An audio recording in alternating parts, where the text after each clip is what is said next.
Muy buenas tardes a todos, bienvenidos a una nueva charla de Zoom. Mi nombre es Gonzalo Escobar Andrade y hoy vamos a estar hablando con la señora Graciela Fernández Meijide, que ha sido activista de los derechos humanos. También estuvo en la CONADEP en el año 83, pasó por el gobierno del doctor Fernando de la Rúa del 99 al 2001 y es la actual presidente del Club Político Argentino. Graciela, muchísimas gracias por el tiempo. ¿Cómo le va? Es un gusto hablar con vos, estoy bien, gracias. El tema que nos compete hoy en día justamente en esta charla es básicamente los episodios fatídicos que nos ha tocado en la historia de la Argentina, y creo que el más importante fue del 76 al 83. ¿Usted cómo lo vivió? En realidad yo te pondría un poco antes, Sí, porque el 76 fue la culminación de una época de una violencia que ya había empezado y que se iba prolongando, e incluso la elección de Perón en el 73, en 1973, que fue por una cantidad asombrosa de votos de gente que era peronista y otros que no lo eran, apuntaba por sobre todas las cosas porque se suponía que él, su presencia, iba a terminar con la violencia que había en ese momento. claro. No sirvió. Quienes más habían hecho para su elección, que eran la JP, la Juventud Peronista, cuyo brazo armado era Montoneros, y que era de las dos organizaciones armadas, que había varias, pero las dos más grandes eran las de origen peronista, o bueno, después si podemos discutir eso, Sí. pero era la que se había propuesto la consigna lucha y vuelve, Ujú. y realmente había hecho mucho para que volviera Perón, pero a los 2 o 3 días, 3 días después de su elección, matan a Rucci, que era un sindicalista de total confianza de Perón. Pero ¿cómo interpreta esto? Este grupo quiere el poder, quiere todo el poder, no le alcanza con el que le dimos, le habían dado 3 ministerios, 5 gobernaciones, varios diputados, y quiere todo el poder y viene por mí. Y Sí, ahí Perón, él empieza la lucha contra Montoneros, ¿m? sí. En el 73, muy poco después de haber sido elegido. Después ya, después que él muere, sobre todo, pero ya antes, se desata el accionar de la AAA Ujú. y la persecución y los enfrentamientos hacen que la gente al final termine votando por Perón. Claro. ¿Y qué Es decir, piensa usted? termina votando por Perón en el 73, pero Sí. termina apoyando, mucha parte de la sociedad termina apoyando el golpe del 76. ¿Y López Rega tenía el ok de Perón para trabajar con la AAA o usted cree que fueron por separado? No, no, no. López Rega venía de estar como muy ligado a Isabel y a Perón ya en España. Hay que leer el libro sobre López Rega de Marcelo Larraqui, muy, muy interesante. Es un buen periodista e investigador, pero yo no creo que Perón ignorara lo que estaba ocurriendo. Tal vez se desató mucho peor cuando él murió, porque ya ahí la confrontación fue desembosada entre la derecha peronista y la izquierda peronista. Y eso dio la excusa para que los militares, que siempre estaban listos para dar un golpe, para Sí. suplir a los civiles en el gobierno, dieran el golpe que dieron. Y justamente nombró a la izquierda peronista y a la derecha peronista. Lo que, primero, ¿usted piensa que hoy todavía hay peronismo o con Perón ya se fue ese partido político?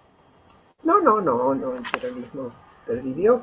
La característica del peronismo, sobre todo, es que puede tener, por lo pronto se define muy bien diciendo es movimentista, es Sí, decir, no es un partido verticalista rígido, aunque sí lo es cuando llega al poder. Generalmente todos se alinean con el poder. sí, Pero ha tenido vertientes muy diferentes, desde nacional y popular, lo que se llama NACAMPOP, Claro, de los montoneros que querían el nacionalsocialismo, eh, gobierno popular simplemente, a gobiernos con políticas económicas neoliberales, como fue el caso de Menem, sí, con grandes privatizaciones y demás. Y después inmediatamente los mismos que estaban con Menem o lo aplaudían, caso de los Kirchner, sí, cuando llegan al poder, porque por circunstancias las que sean le conviene cambiar, cambian todo y privatizan aquello que habían, tatizado, vuelven al Estado aquello que habían privatizado. claro, En fin, ha habido distintas corrientes que se interpretan peronistas. sí. Y en el Y 70 cuando vos preguntas, bueno, ¿qué es el peronismo? Lo que te dicen es un sentimiento. Y ahí ya es muy difícil la racionalización, ¿no es cierto? claro, y sería como un camaleón porque como usted dijo, van mutando o van cambiando de color, depende de lo que les convenga en ese momento. Se adaptan, son muy pragmáticos en general, se adaptan a las circunstancias y tienen una idea muy clara de que la política es para aspirar al poder, sin ningún escrúpulo. Sí, Hay otros que no la tienen tal y por eso no son peronistas. Yo hoy creo que más que una cuestión ideológica, es una cuestión de visión de lo que es el poder en la política. sí. Y en el 76 cuando, ¿qué cree usted? ¿Que María Estela Martínez de Perón les da el poder o que los militares lo toman sin que No, ella no, sepa? no, los militares lo toman. A ver, María Estela Martínez de Perón vivía en una burbuja, no estaba preparada para ser Sí, gobernante. El propio Perón no quería que ella fuera su vice. claro, Él sabía que estaba muy enfermo, tenía problemas de salud muy serios, se sentía viejo, cansado, había aprendido mucho en Europa, venía con la idea de un gobierno de coalición, de ahí el abrazo con Balbín, y más bien él quería que su vice fuera Balbín. Ahora, ¿qué pasó? Al interior del peronismo también se daban cuenta de que Perón estaba viejo y enfermo. sí. Y decían, ¿qué vamos a hacer nosotros peronistas? Se muere Perón y nos gobierna un radical. Claro, no querían eso. No lo quisieron. Por eso presionaron y la fórmula terminó siendo Perón-Perón. Claro, Pero no porque Isabel tuviera la más mínima idea de la responsabilidad que le cabía.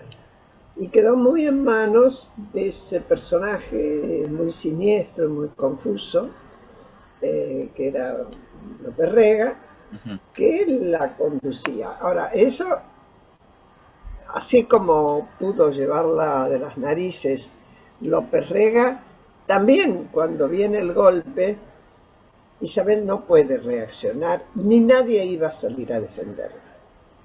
Esta es la sí, verdad. No tenía una simpatía especial con respecto al pueblo, ni a la gente, ni nada. Habría algunos leales, pero no alcanzaba para resistir. Y bueno, ella es detenida, no la maltratan ni nada, la llevan a una residencia en el sur y entregan el gobierno. claro. Y ahora nos empezamos a meter justo medio el pie para entrar en la época lamentable y más oscura de la Argentina, a pesar de que han habido varios golpes de Estado en nuestro país, lamentablemente. Y quiero tocar un tema sensible como fue justamente la desaparición de su hijo Pablo. ¿Cómo fue la noche en que se lo llevan? La madrugada. Sí, estábamos durmiendo, era un viernes a la noche, serían las 2 de la madrugada. En la misma habitación donde estaba Pablo había dos compañeros de escuela de él, muy amigos de él, muy amigos. Uno vivía a la vuelta, pero solían quedarse los fines de semana, dormían con él. En otra habitación estaba mi hija con otra amiga y en otra habitación mi hijo más chico. y nosotros, bueno, la nuestra. Y cuando entraron, bueno, fui yo quien abrió la puerta, sin saber qué querían. Se desplegaron por la casa, le preguntaron a Pablito, o preguntaron en la habitación quién es Pablo, a Martín que lo iban a hacer levantar, lo hicieron acostar de nuevo, y en la habitación de María Alejandra ni entraron. Y de ahí detuvieron a Pablo, dijeron que lo fuéramos a buscar a la comisaría, qué sé yo qué. Sí, Quisimos acompañarlo, nos los dejaron obviamente.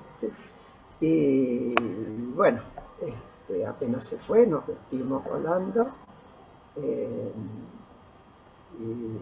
y salimos a la calle, a la comisaría donde nos habían dicho, que por supuesto nos negaron que estuviera en ningún lugar, y después a hablar con un amigo que nos hizo una vez corpus, sí. y un abogado, y de ahí en más el camino que recorrieron todos los familiares de desaparecidos, que era andar de un lugar a otro pidiendo datos sobre nuestro hijo que nunca conseguimos. Después yo entré, conocí que existía la Asamblea Permanente por los Derechos Humanos, dejé todo, dejé mi carrera, dejé el instituto que yo tenía con un socio, y me dediqué exclusivamente, primero a buscarlo a Pablo, mientras tuve esperanza de que estuviera vivo. Sí. Después, cuando no me quedó más que aceptar Mm. que lo habían matado, decidirme a ver si alguna vez lo podía meter preso. Y Sí. trabajé sobre todo buscando pruebas, lo cual parecía bastante demencial como pretensión, porque no se veía la salida. Sin embargo, esa salida, Malvinas mediante, ocurrió Mm. y se lo pudo juzgar. Y cuando usted integra en el año 83 la CONADEP, o antes, ¿pudo tener alguna información extra o lo único que sabe es que se lo llevaron, lamentablemente no apareció más y hasta ahí es la información? Más que información directa, lo que tuve es deducción. Fui aprendiendo cómo era el mapa, con los testimonios de los sobrevivientes, cómo había sido el mapa de la represión, donde llevaban, según atribuyeran, la pertenencia de cada grupo, a donde llevaban más a montoneros en un área o a LERP a otras y demás. Y llegué a la conclusión de que a Pablo lo habían llevado a Campo de Mayo. Junto esa noche también secuestraron a la novia de Pablo y a su hermana y a otro chico amigo, todos muy jóvenes, todos 17, 18 años, y ninguno de los cuatro se supo de ellos. Sí supimos después que los cuatro los habían llevado a Campo de Mayo. Y es verdad Pero que, nunca supe ni qué día lo mataron, ni quién lo mató, ni nada. Se le atribuyó después en el juicio grande de la Junta a esas muertes a Jorge Rafael Videla como responsabilidad, claro, pero el actor directo yo no sé quién. ¿Es claro. verdad que sí? Perdón. ¿Y que es verdad que lo confundieron con otra persona, por eso se lo llevaron, o tampoco tuvo? Es una posibilidad, es una posibilidad. Yo hace poco hablé por teléfono con ese chico entonces, hombre, Sí, hoy de más de 50 años, casi, no, de 60 años, y que su padre lo sacó rápidamente y lo llevó a Brasil, y ahí se quedó viviendo y armó su familia. Y es posible que se llamaba igual, Pablo, sí, pero nunca sabremos la verdad porque quienes sí lo saben jamás dijeron ni el número de desaparecidos cuál es, ni el destino de ellos final. Nunca, los que saben todo se lo han callado hasta ahora. y cuando usted integró la CONADEP, ¿cree que se terminó haciendo el 100% de justicia o hay algo para reprocharse que le haya quedado ahí por No, resolver? mira, no, pero hay una cosa, Gonzalo. Sí, La CONADEP no hizo justicia. La CONADEP lo único que hizo fue acumular pruebas claro, y elevar cuando tenía una causa, elevaba a un tribunal la denuncia, hacía una causa y la elevaba.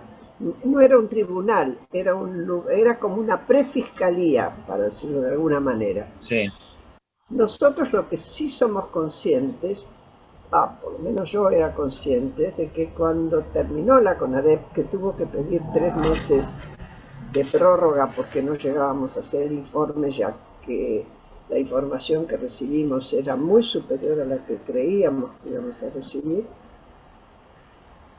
nos faltaba analizar y conectar muchísimos casos y sabíamos que ese era trabajo para futuro de alguien. Es más, la propia CONADEP proponía que se hiciera una fiscalía expresamente sobre ese tema que lo siguiera. Optaron por hacer una Secretaría de Derechos Humanos, donde pasó todo la CONADEP para ahí, pero después ya la justicia siguió por sus caminos en las causas que nosotros habíamos elevado. Y después, porque el Consejo Supremo de las Fuerzas Armadas, que tendría que haber enjuiciado a los militares según era el decreto, se negó a hacerlo 2 veces, actuó la justicia federal.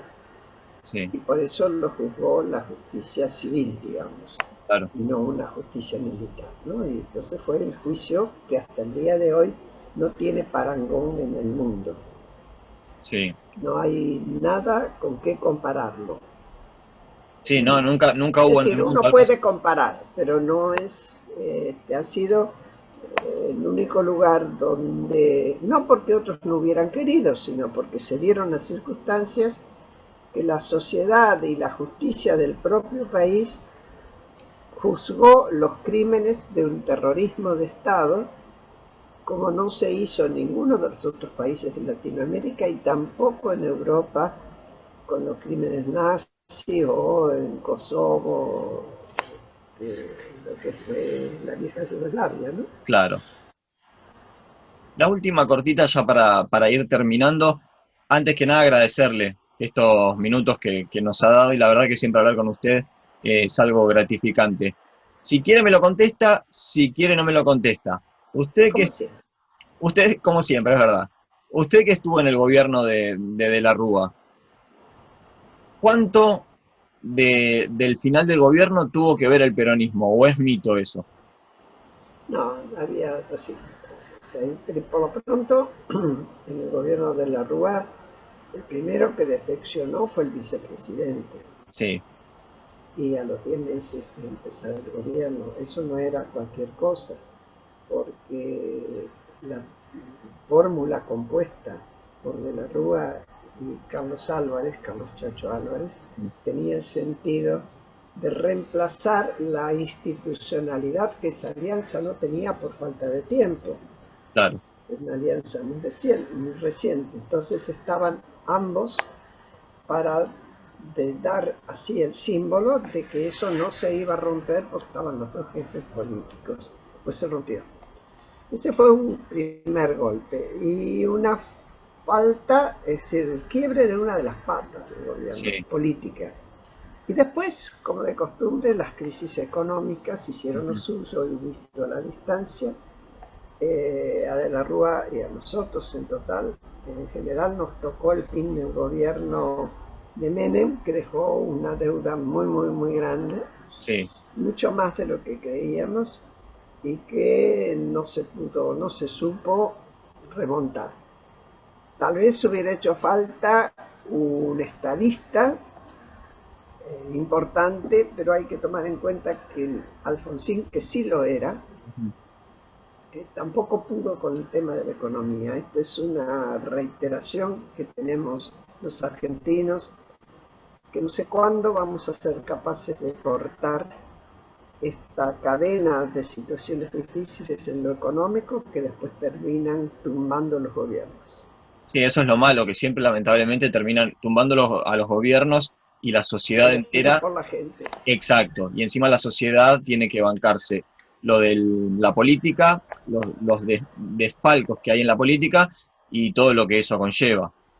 Así es. Así que bueno, Graciela, muchísimas gracias. Le quiero decir por mi parte que está haciendo un gran trabajo con el Club Político Argentino. Yo soy miembro, se lo quiero contar. Así que muchas Ah, bueno. gracias y será hasta la próxima charla. Hasta cuando vos quieras y suerte. Bueno, Mucha suerte. muchísimas gracias, ¿eh? Hasta luego. Chao.